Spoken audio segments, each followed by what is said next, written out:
The X-Zone Radio Show with Rob McConnell is largely an opinion talk show. All opinions, comments, or statements of fact expressed by Rob McConnell's guests are strictly their own and are not to be construed as those of the X-Zone Radio Show or endorsed in any manner by Rob McConnell, Relmar McConnell Media Company, the X-Zone Broadcast Network, its affiliated networks, stations, employees, or advertisers.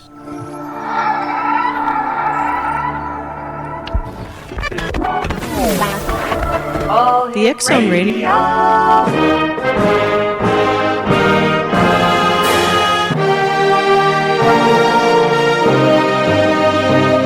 Welcome to the X-Zone, a place where fact is fiction and fiction is reality. Now, here's your host, Rob McConnell.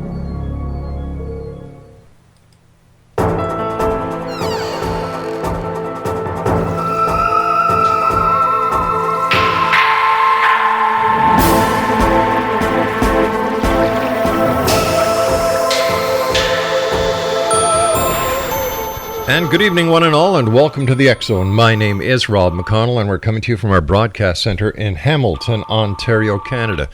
If you would like to visit us online, www.xzoneradiotv.com, on all social media sites, X-Zone Radio TV.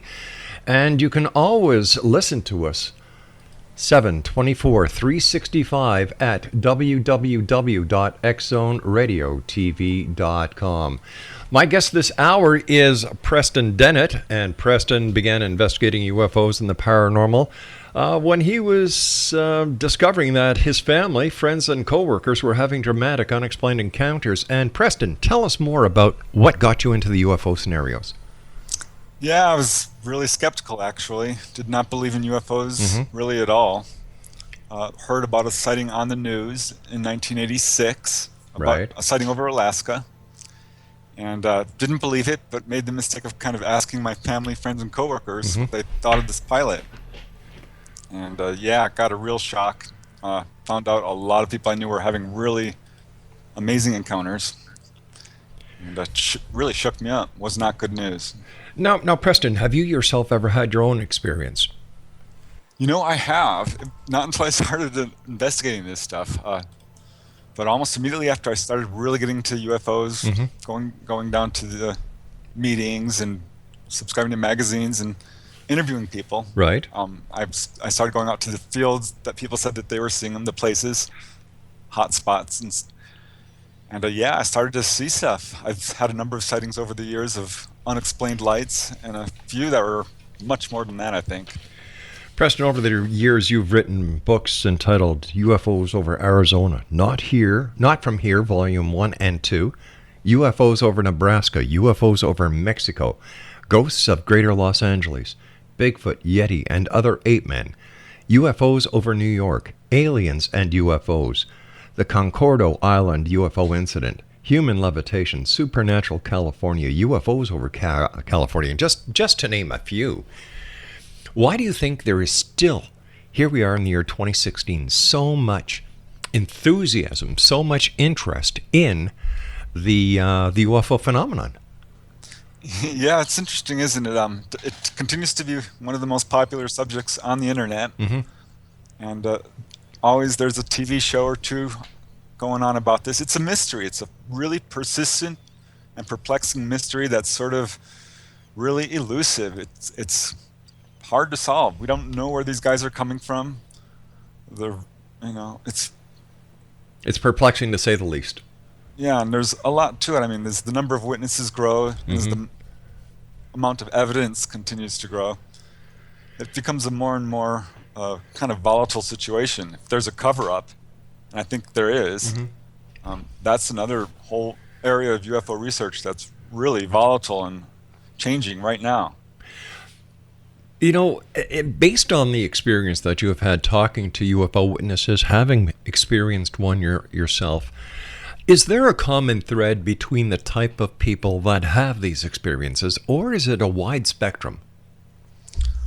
It's a wide spectrum. I actually did a statistical analysis of all the cases of the people I've interviewed, and I was surprised to find out it was actually evenly divided between men and women. Right. So there was nothing there. I couldn't find anything on education or religion or race. There was some aspect to where a person lived. There was a lot of things in suburbs and things like that. Is there any one part of the United States that is more prone to having UFO sightings than another? Yeah, there are definitely hot spots, 5 or 10 well-known hot spots, but it's my guess that every state or area, every region kind of has their area that is more active than another area. And UFOs are known to be attracted to certain things, bodies of water, mines, graveyards, things like this. Listen, So Preston, you and I there's have to that take, factor as well. we've got to take our first commercial break. Please stand by. X-Zone Nation, my guest this hour is Preston Dennett. His website is www.prestondennett.weebly.com, and all books by Preston are available on his website or from Amazon. This is the X-Zone. I am Rob McConnell. We're coming to you live from our broadcast center in Hamilton, Ontario, Canada, on the Mutual Broadcast Network and the X-Zone Broadcast Network, and of course Talkstar Radio Network. And Preston and I will be back on the other side of this commercial break as we continue from our broadcast center in Hamilton, Ontario, Canada. Don't go away.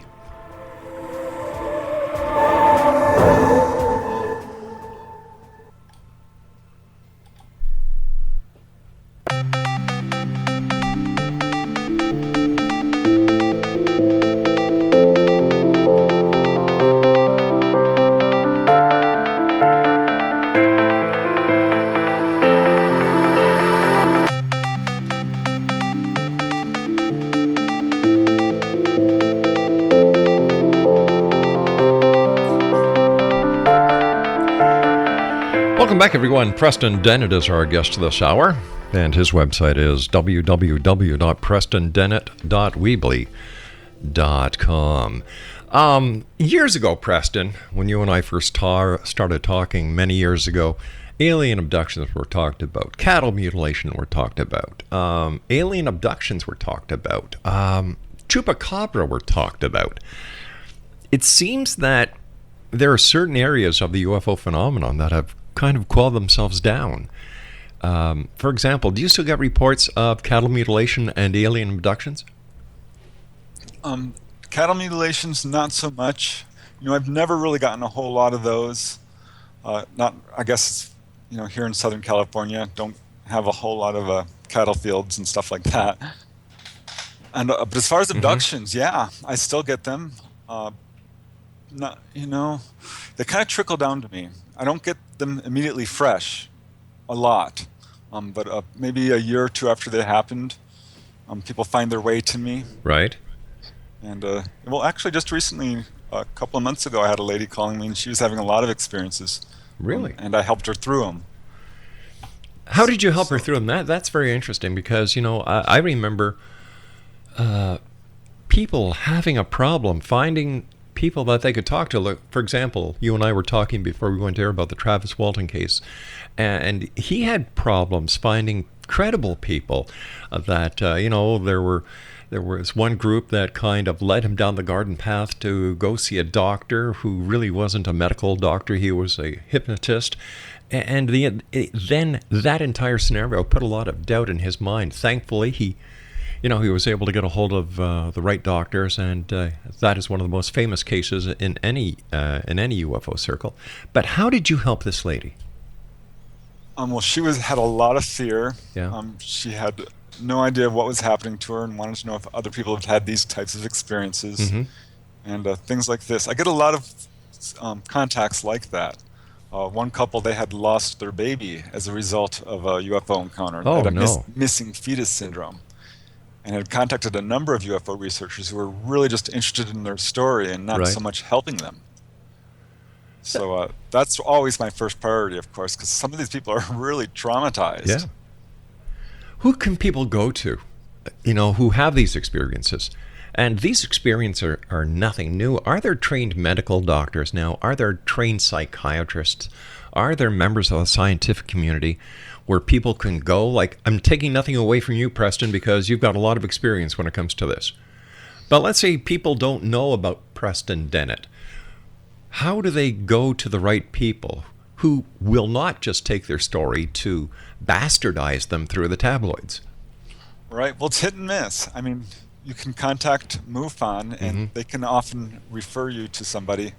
But the truth is, you have to do your own research and find out who in your area is looking into this. Here in Southern California, we have some really good researchers like Barbara Lamb, who's a trained therapist, and Yvonne Smith, who's been doing it for 20, 30 years now. Yeah. But it's real difficult to find an actual trained professional because there are no textbooks on this. It's not in the medical manuals, and it's still not accepted by mainstream science to a large extent. What do you think it'll take before mainstream science and the Western medical community will really take this seriously? It's going to take something more than we've already given them. We have 3,000 landing trace cases. That wasn't enough. There's a good 2-3 dozen implant removal cases, and that's practically the smoking gun. And people who have the courage to look into that type of evidence are usually coming away convinced, but it's still not enough. It's not quite available enough and I don't know. It's going to take more education, more exposure to this phenomena.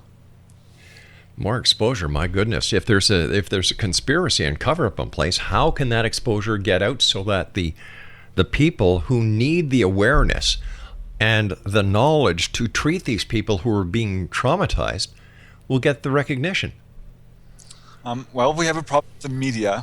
It's been demonstrated numerous times that UFO stories are quashed, censored, mainstream media, and kind of been pushed to the internet to a large extent. Right. But beyond that, every year some major UFO event does happen, which usually makes it to the mainstream media. And I think that's what's the situation we're looking at. You've got people like Stephen Bassett, who has been busting his buns off on the disclosure projects. And with all the work that he's done, bringing these inquiries to the press club and going through across Canada and the United States with these panels, still nothing. What will it take for the president of the United States to get abducted by an alien before somebody's really going to start paying attention? I don't know if even that's going to do it. I don't know if the U.S. is going to be the one who discloses. I think the evidence that we do have alien hardware, alien bodies, have worked with this kind of technology and reverse engineering is pretty persuasive. There's so many testimonies at this point that it's hard to deny something is going on. But who's going to be the first to disclose? Yeah. I don't know. Tell me about your 2 new volumes that you've written. Not from here. Yeah, not from here. Selected UFO articles. Over the 30 years I've been doing UFO research, I've written a number of books, but I've also written more than 100 articles for various UFO magazines, most of which are now defunct. UFO Universe, that sort of thing. A lot for Fate magazine. And I realized a lot of my UFO research has kind of just slipped under the radar there. Appeared in a magazine once and has never been available since. So I kind of picked out some of my favorite articles, updated them, and put them together in a book. What are some of your favorite articles?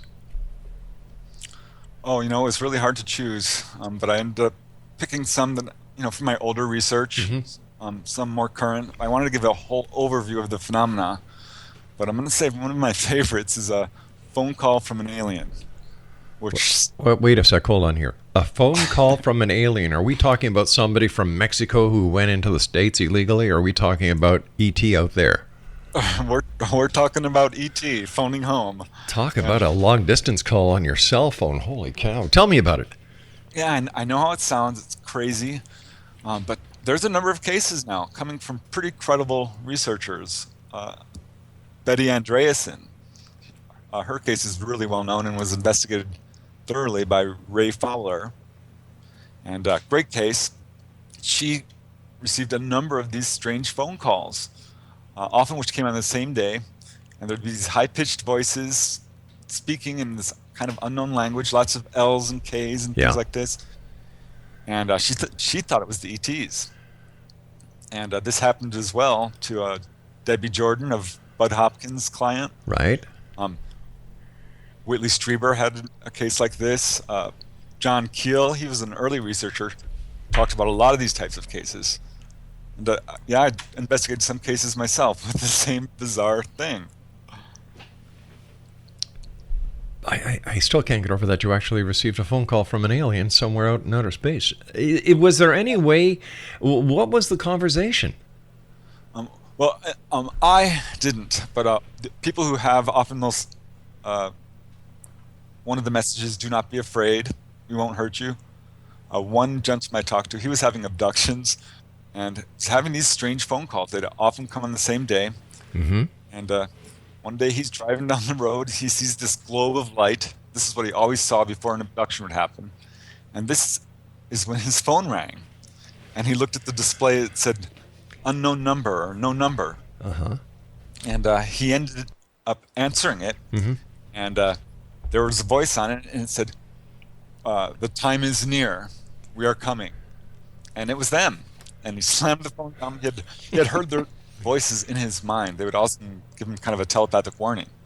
This time they called him up on the phone. People often say, "Why don't UFOs land on the White House lawn? Why don't they just come up to my front door and knock?" And I've asked you that myself over the years. Right. So the point of this is they're trying different ways of making contact with people. And this is one of the things they do. They can affect electromagnetic machines of all kinds, like TVs, cars. So why not phones? True. Would this fall into the realm of ITC? Of ITC? Yeah, what's it called? EVP? No. ITC, where the message comes through white noise. Right. Electronic voice phenomena, I think. Oh, okay. That's what the Ghostbusters use. Yeah. Right. It's similar. Really? I find that very interesting because there are a number of cases where people have gotten phone calls from a ghost. So there is a parallel there for sure. Is there a connection, in your opinion, Preston, between crop circles and the ET presence? I'm not a crop circle researcher. Right. I've certainly looked into them. And there isn't a super strong connection of UFOs hovering over these things or any indication that we can say that the same phenomena that's causing, people to see these metallic ships and so on is causing this. They're different from your typical landing trace case. And the UFO connection is loose at best, as far as I can see. Wow. Where do you think these ETs are coming from, Preston? Well, that's a million-dollar question. People have asked them, certainly. One of the chapters in my book is conversations with an extraterrestrial, because most of the time they don't talk. They'll say nothing. But a few people have asked them that, and they kind of give coy answers, such as, we're from a place you don't know about yet, or you wouldn't understand, so why would I tell you? And things like that. All right, let me ask you this hypothetical question, and we've got to get ready because we're going to go to a commercial and the news at the bottom of the hour shortly. Is there a connection with the extraterrestrial, this is based on your opinion now, the extraterrestrial presence of today and angelic visitations of biblical times? I think that very possibly there is. There was one lady I interviewed, and she was in her late 60s. She's complaining to me, I don't know why they're still coming. I'm in my 60s. They've been coming to me all my life. But they told her that they had been mistaken for angels throughout history. You never know then. The angels of today, the angels of yesterday are the ETs of today. Preston Dennett's my very special guest. Preston, you and I have to take our news at the bottom of the hour. For more information on Preston or to buy any of his books, www.prestondennett.weebly.com. And we'll both be back on the other side as we continue here in the X Zone from our broadcast center in Hamilton, Ontario, Canada. Don't go away.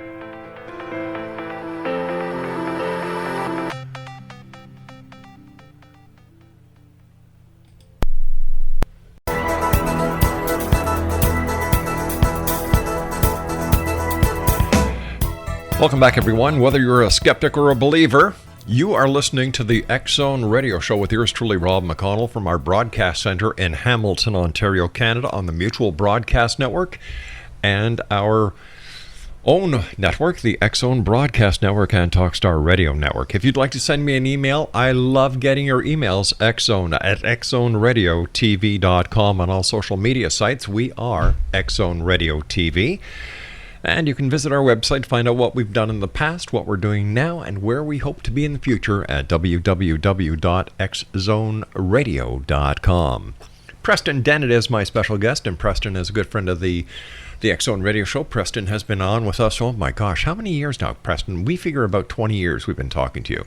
It's got to be at least that, yeah. And, you know, you're one of the hardest workers and writers within the UFO community. So, you know, you've done a great job, and I know you're going to keep it up. You and I were chatting during the news, and I laughed when you and I were talking, and alien zoos. Tell me about that. Because, like I said, I know a few people here on this planet that I would love to put in them. I know this sounds like science fiction, but you know, you're kind of stuck with the cases. And there's a number of cases where people have been taken on board UFOs, and I've seen, you know, not what most people see, not an examination table or an engine room or something like this. They're seeing these weird collections of animals. Some really interesting cases. Well, there's one case from John Mack. He had a client named Catherine who, when she was taken aboard a UFO, she saw what amounted to a pine forest. She said it looked entirely real. It was about the size of, you know, a gymnasium, and completely real. Smelled real. Another case is Carl Higdon.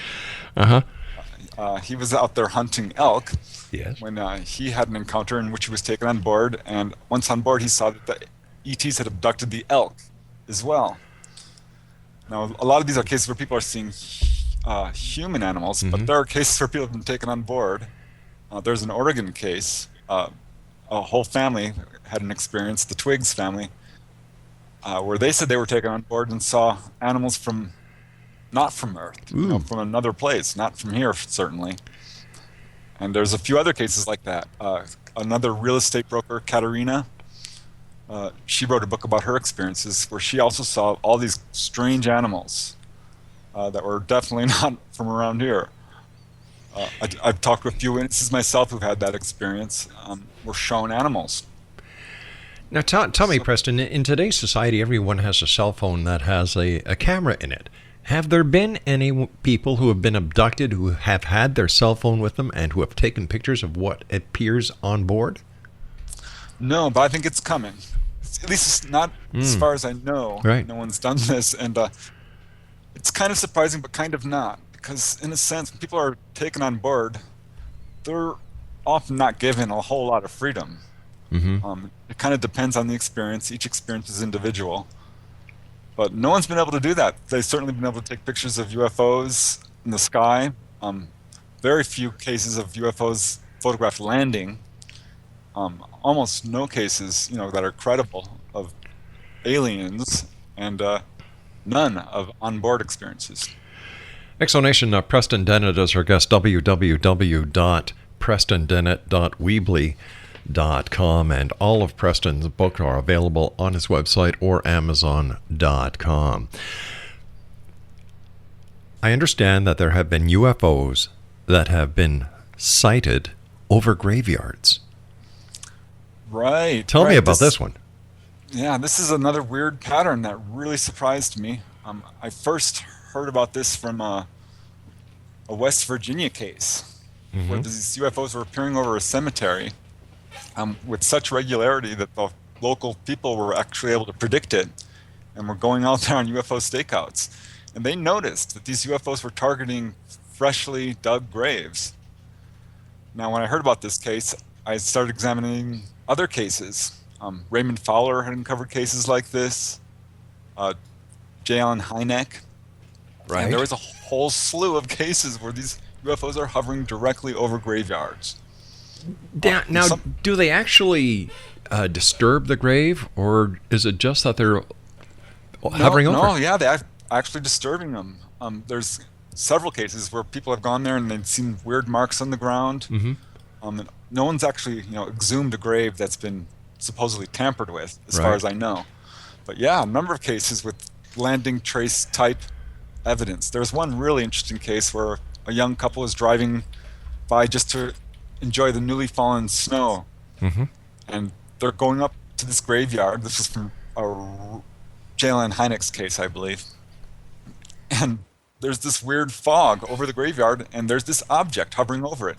And as soon as they notice it, they kind of pull over, and it sends a beam or something which pins the guy to his car, paralyzing him temporarily until it can sort of take off and get away. Really dramatic case. Unreal. It's funny that the mutilation part is restricted, to the best of our knowledge, to animals. That, to my knowledge, and maybe you can correct me here, Preston, there has never been a human mutilation case that has been connected to a UFO. Well, it's interesting you should mention that, because there actually are a couple. Really? Not a whole lot, but there are a few, that I've heard of in the literature, and there's one I wrote about in this actual chapter on UFOs over graveyards, because I think this is what's actually happening. I think we're looking at a case of extraterrestrial grave robbers. They're very interested in human genetic material. This is something that's been demonstrated on, abductee cases. Right. And I think this would be a good opportunity for them to collect genetic material, without disturbing living people. And there's a few cases of, there was a case of a morgue, supposedly in upstate New York, which had human cadavers that had been mutilated, but in a mysterious manner. All right, now you and I were also talking about the alien clown connection. Now, a lot of people, for some reason, fear clowns. Is there a connection? Yeah, there absolutely is. I first noticed it after about 2 or 3, maybe 4 interviews with these people who describing childhood encounters in which ETs came dressed up in a wig or with a painted mask face. And at first I thought, this is a screen memory. People remember owls and things like this. But that was not what was happening here. They actually seemed to be physically dressed up this way. I remember one case of a lady I talked to. She says it was very bizarre. The figure she saw was a full-on Harlequin with velvet, purple velvet, little bells, the whole deal. Right. And she remembers seeing that, and she's being laid out and examined and this sort of thing. So they're coming dressed up as clown. Bud Hopkins uncovered a bunch of these cases and talked about it as well. I think most of the major researchers have uncovered cases like this. And they're not only dressing up as clowns. They're not. Other things as well. They're coming dressed up as in suits, in pinstripe suits, wearing cowboy hats and fake mustaches, things like this. It's totally bizarre. I think they're doing it to sort of reduce the fear factor, but it's having the opposite effect. Certainly with clowns it is. I guess so. I truly guess so. Now, when we're talking about how they dress up, and it seems that they're trying to disguise themselves so that they can mix in with members of society, are they being successful? And are they actually walking among us? I think they are, and to a much larger extent than I think even the UFO community realizes. I sort of kept pushing these cases aside, but as I was writing my whole series of UFOs over California, right, New York, and other states, I kept uncovering cases like that where people were seeing UFOs, aliens actually, in public places, like gas stations, schools, stores, places you would not expect, subways. It's just bizarre. So I remember talking to Charles Hull, and he was telling us that alien ships use planet Earth as I'll give you an analogy, like a bus terminal. They come here, they refuel. Some of their passengers get out and spend time in Las Vegas. Now, this is from Area 52, not Area 51, but Area 52, where Charles was a member of the United States Air Force. And he claims that he saw this firsthand. Right. Yeah. Right. And he's not the only one. There's a number of cases like that, of casino cases, I call them. Yeah. I put a number in my book, UFOs over Nevada. Right. And I was surprised to see how many cases there were. People see ETs in the most unlikely places. One of my favorite was this guy was walking along Las Vegas Strip, looks up and sees a UFO. He's actually able to photograph it twice, which the photographs came out. Other people were seeing this thing. But he goes back to his hotel room in Circus, and ends up having this really bizarre encounter with ETs. They were in his bathroom, and he knows someone's in there but can't open the door. Finally pulls it open, and 5 or 6 short figures wearing shields on their chest tumble over him. They've got large eyes, huge head, and they walk right through the wall. Next thing he knows, it's morning, and he's waking up lying there right on the bathroom floor. Oh my gosh. So I wonder if, these mega alien UFO conventions that people go to, or Comic-Con where they dress up, I wonder if any of these people are really not dressed up, but they are in fact extraterrestrials or aliens. They'd blend in perfectly. They would, and let's not forget, we're looking at a situation here where most ETs are described as humanoid.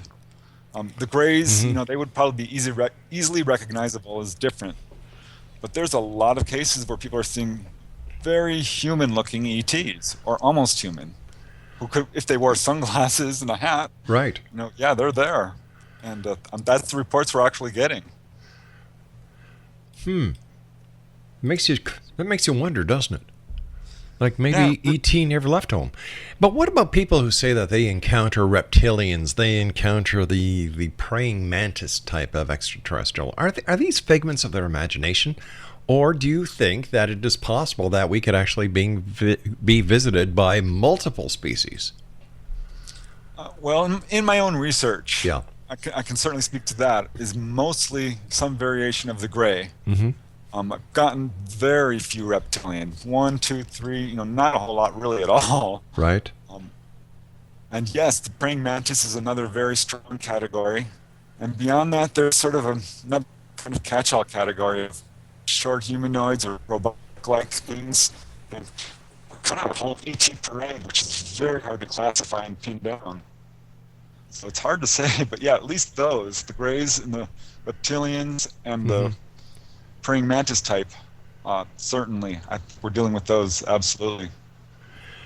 Now, I understand that you've also exposed a Project Red Light. Can you tell us about that? Yeah, this is actually one of my earlier articles, in which I talked about how UFOs were being reverse engineered by the government. Right. And I was able to actually get some first-hand testimony, which I thought was interesting.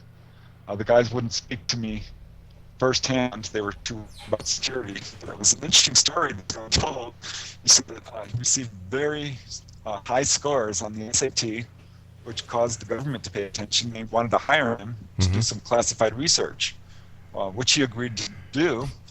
And it ended up he had to lie about everything to everyone in his life. Couldn't tell his wife, best friend, nobody what he did. He told everyone he worked in Las Vegas, but in truth, he worked in Alaska in an underground base, which tested 3 things. Chemical warfare, which he said make most of the stuff that we know about look like child's play. Sensing devices, which allow people to see through solid objects. Some of that research, which is now coming out. And electromagnetic free energy devices, or basically UFOs. And he said that a good portion of the UFOs seen in that area were probably our own, and that we are flying them around. What about underground bases? Are there still a lot of stories, and is there a lot more information coming out about these underground bases?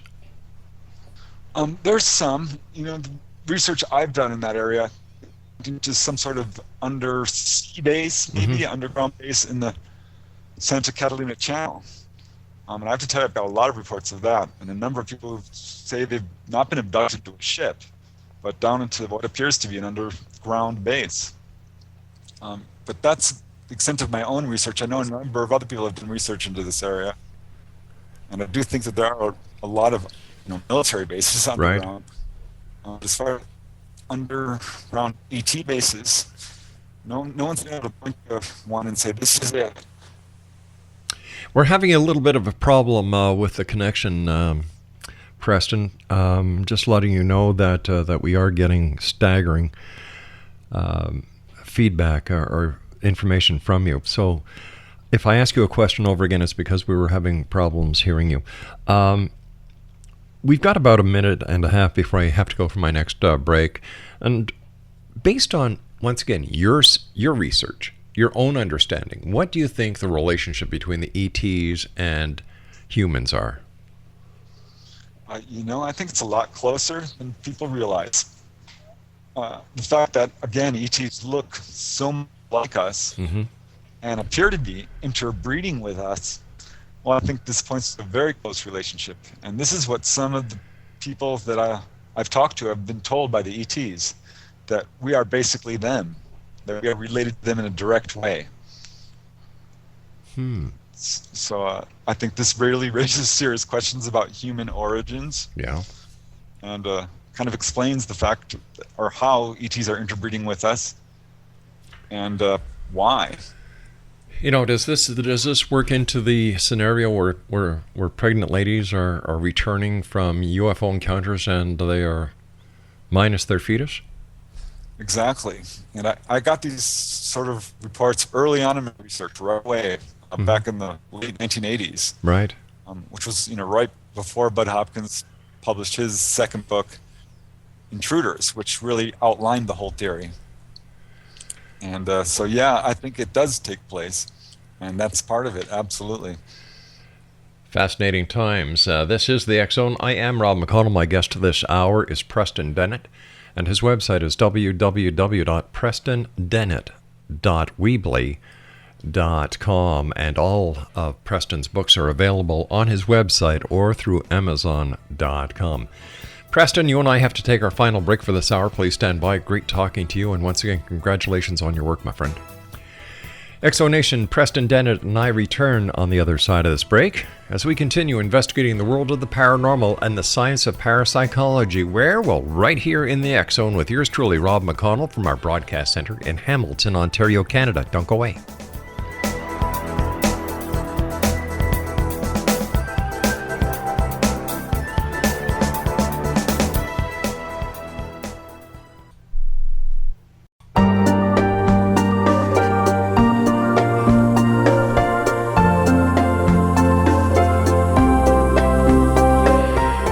Welcome back. Preston Dennett is our very special guest this hour. www.prestondennett.weebly.com. Preston, before we let you go, you have to tell me about the connection between UFOs and mining. Oh, yeah. This is something I think people have speculated about for a long time, but there's never really been a study on. And so what I did is I collected all the UFO mine cases and found, a good dozen or 24 of them, and some were really impressive. One of my favorite was these UFOs that were hovering over this copper mine in Arizona. Now, Arizona is very known for copper production, and these UFOs were very interested in this copper mine, and actually went so far as hovering over the smokestacks there. This was seen by all the workers and numerous other people, and sent down this little ball of light as if it was probing the smokestacks, was checking the various parts of the mine, and had a very strong interest in it. And there's other cases where they've actually interacted. There's a case investigated by Jacques Vallée up in Northern California. And that was very interesting because this was a gold mine, and this UFO was very interested in it. Even to the point where the people who were mining this mine actually saw the alien figures itself. It's a very interesting case. It reminds me of the story of Planet X, where Planet X comes here to get gold to be used on their planet. Is there a connection here with that hypothesis? And what is happening with Planet X? Yeah, it's bizarre. I don't know much about Planet X, but I think definitely there's an agenda where they're taking our metals. There's a bunch of cases in upstate New York where there are rare metals, and UFOs are being seen there in large numbers. And a lot of cases like this, there was a uranium mine in Texas, which had a really interesting encounter where the UFO hovered over it and appeared to actually soak up the energy from the uranium, because when they actually pulled it out, it was no longer any good. Unreal. Preston, we've got about a minute and a half left. As I said, thanks very much for coming on the show. Continued success with all the work that you do. In your opinion, based on the research that you've done and the people you've talked to over the years, if someone sees a UFO, what should they do? First thing, if you see a UFO, get another witness. I think that's even more important than a photograph. Photographs are definitely useful, but taken alone, they're not much help. They're not really proof or even great evidence. Multiple witness sighting with credible witnesses can really rise to the forefront of the whole UFO field. Try to communicate with it, if possible, as long as you're emotionally, okay with it. Yeah. Definitely, take pictures or photographs. The main thing is getting other witnesses and seeing if we can sort of move up this UFO contact from just sightings in the sky to actual interaction. Preston, I want to thank you once again for joining us. Take care of yourself, my friend. And Exo Nation, if you'd like to get any of Preston's books, visit his website at prestondennett.weebly.com. That's at www.prestondennett.weebly.com. I'll be back on the other side of this commercial break with the news as we continue at 6.5 minutes past the hour, right here in the X-Zone from our broadcast center in Hamilton, Ontario, Canada. My name is Rob McConnell, and you're listening to us on the Mutual Broadcast Network and the X-Zone Broadcast Network. Don't go away.